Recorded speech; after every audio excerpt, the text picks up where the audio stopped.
Amables televidentes, arrancó el Telematutino 11. Gracias por acompañarnos comenzando la semana por Telesistema Canal 11, por TV Quisqueya Canal Optimum 1096 y por nuestro canal de YouTube Telematutino 11 RN. Por poco me atrapan hablando con Uchi, porque Uchi y yo teníamos un año que no nos veíamos. Uchi se integró hoy al estudio. Buenos días a todos. No sé si Jacqueline se ha podido conectar todavía. No, Jacqueline no se ha podido conectar.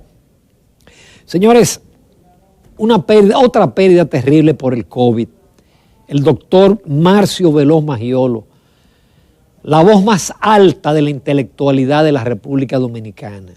Un hombre que cultivó con éxito todas las áreas, novelista, la poesía, el cuento, ganador de cuantos premios usted se pueda imaginar en el país y en el extranjero. 84 años, nos lo llevó la pandemia, señores. Nos lo llevó el COVID. Un hombre que todavía tenía mucho que dar y un hombre que proyectó al país en el exterior, porque además fue diplomático. En algún momento fue diplomático. Paz a los restos del doctor Marcio Veloz Maggiolo. El presidente decretó hoy un día de duelo, como era lógico, por el fallecimiento de un prohombre, de un dominicano que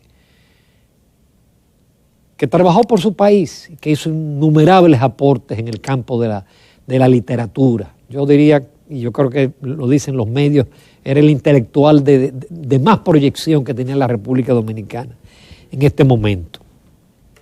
Por otro lado, hay declaraciones de la doctora Miriam Germán, Procuradora General de la República, muy querida, muy admirada, pero que mueven a preocupación. Ella estuvo en el Listín Diario y aprovecharon y le hicieron una entrevista. Ella dice que califica de acción ilícita la de los miembros de la Cámara de Cuentas, pero no acabamos de ver todavía un expediente. Vemos acusaciones lanzadas en los medios, pero nada todavía de una acusación formal. Claro, ahí hay un tema de que abogados al servicio del danilismo tienen un recurso en la Suprema Corte de Justicia tratando de anular el allanamiento que se hizo a la Cámara de Cuentas. Si ellos logran ese despropósito de anular el allanamiento de la Cámara de Cuentas, entonces no hay pruebas contra la Cámara de Cuentas, pero tampoco habría pruebas contra una serie de funcionarios, porque esas auditorías falsificadas que aparecieron ya no podrían ser pruebas. Así de delicado es el asunto. Por otro lado, dentro del mismo orden de los temas judiciales, el PEPCA, o la PEPCA, que es la Procuraduría Especial para la Corrupción, ya está recabando datos. Le pidió datos al ministro administrativo de la Presidencia en relación a las visitas sorpresa, lo que fue vamos a decir, el caballito de batalla del gobierno pasado. ¿Qué parecería? Fue más una acción mediática que efectividad en términos de aumento de la producción. Para ahí se manejaron 70,000 millones de pesos. Se dice que, por ejemplo, los abonos, los agroquímicos que se usaban ahí, había que comprárselo al ministro administrativo de la Presidencia y al ministro de Agricultura, que después pasó a Medio Ambiente. Esas son de las cosas que se dicen del caso de las visitas sorpresa. Por otro lado, qué bueno que el PRM se activó, porque el PRM corre riesgo de dedicarse solamente al gobierno. Sus principales funcionarios del partido están en el gobierno y corren el riesgo de alejar el partido que el propio presidente reconoce que es el que le dio el triunfo.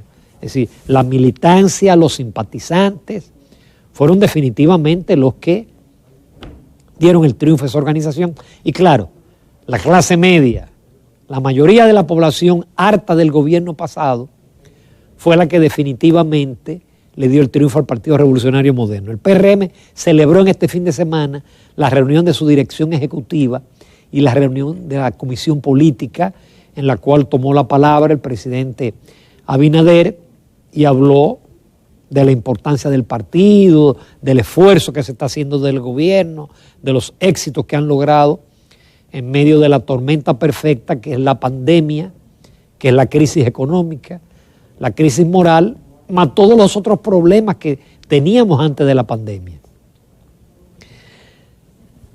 Este gobierno tiene apenas 8 meses, va a cumplir 8 meses dentro de unos días. Es decir que faltan 3 años y 4 meses para las elecciones. Eso es mucho tiempo. El país todavía,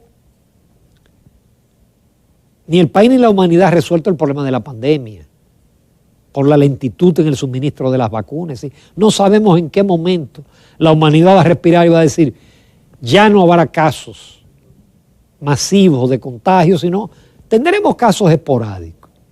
Pero tenemos una crisis económica. Y aunque el país, la economía crezca, como han pronosticado los organismos multilaterales, 5.5, todavía no vamos a llegar al nivel del año 2019. Si todavía el PIB en términos de dólares va a ser 10.000 millones de dólares menos. Cuando hay una crisis de esta naturaleza, la recuperación del empleo y generar más empleo, porque el problema es que primero tenemos que recuperar el empleo y después a buscar los 600.000 empleos que el presidente se ha propuesto y que es parte de su plataforma de campaña. Eso toma tiempo. Eso podría llegar al 22, que es cuando se supone que el turismo empezarán a llegar a los 6 millones y pico. Lo que yo quiero dejar claro es que este es un momento de resolver la pandemia, de la economía y de todos los otros problemas que tenemos, como la criminalidad, el narcotráfico, el embarazo de las adolescentes, la inequidad, cantidad de problemas. Entonces, a mí me sorprende que el PLD, que sale derrotado, sacado del poder en agosto, no hace un año, hace una reunión del comité político ayer y resulta que el gran anuncio que hacen es que hay 7 precandidatos, porque no son precandidatos. Eso es inaudito. Es un partido que sale tan mal parado del gobierno y que además hay una serie de procesos en camino. Uno espera que ese gobierno esté pensando en lanzarse a una campaña electoral prematura, cuando el país todavía no ha resuelto el tema de la pandemia y el tema económico. Meter el país en una campaña electoral. Eso demuestra cuán alejados están ellos del corazón del pueblo y cuán perdidos están, porque este país no está en política. Meter en el 22 ya este país en candidaturas presidenciales y senatoriales y municipales, eso es una locura. Especialmente de un partido que lo que debe tratar de ver cómo saca la cabeza y se reestructura por el descrédito de cómo salieron del gobierno y por el descrédito en que están ahora con todos los casos de corrupción que se están conociendo y que todavía no hemos visto los recursos, pero se supone que en las próximas semanas y meses veremos una cantidad de recursos de mucho peso que van a afectar incluso probablemente hasta esos potenciales candidatos presidenciales. Así es que, oye, me es lamentable que ese partido esté en eso, en vez de estar aportando ideas a la solución de la crisis y organizándose internamente y dándose golpes de pecho ante su militancia que está perdiendo los empleos por culpa de la política trazada por el presidente Danilo Medina, por el presidente del partido, porque él fue el culpable y el único culpable de la derrota. Por otro lado, las elecciones en el Ecuador, tremenda sorpresa. Tremenda sorpresa porque se daba por un hecho que el candidato correísta era el que iba a ganar. Porque en primera vuelta, Arraúz, que es un candidato de Correa, había obtenido el 32.72% de la votación. Y casi empatados en segundo lugar, Guillermo Lasso, que se le da como conservador, ex banquero. Oigan la cifra, obtuvo el 19.74 y el indigenista Yacu Pérez sacó el 19.39. Cabeza con cabeza, sí. Parecía o parecería que el candidato triunfador iba a ser el candidato correísta, Andrés Arraúz, porque él tenía el 32, él tenía el doble. Y Lasso pasó a la colita, fíjense, él tenía 19.74 y Yacu Pérez 19.32. ¿Qué pasó ahí? Parece que los indigenistas votaron por el candidato de la derecha y ya con el 90% de los votos computados, Guillermo Lasso tiene 52.74%, mientras Andrés Arraúz tiene el 49.60%. Ya con el 90% de los votos computados no hay nada que buscar. El correísmo, por lo menos en esta, no logró volver al poder.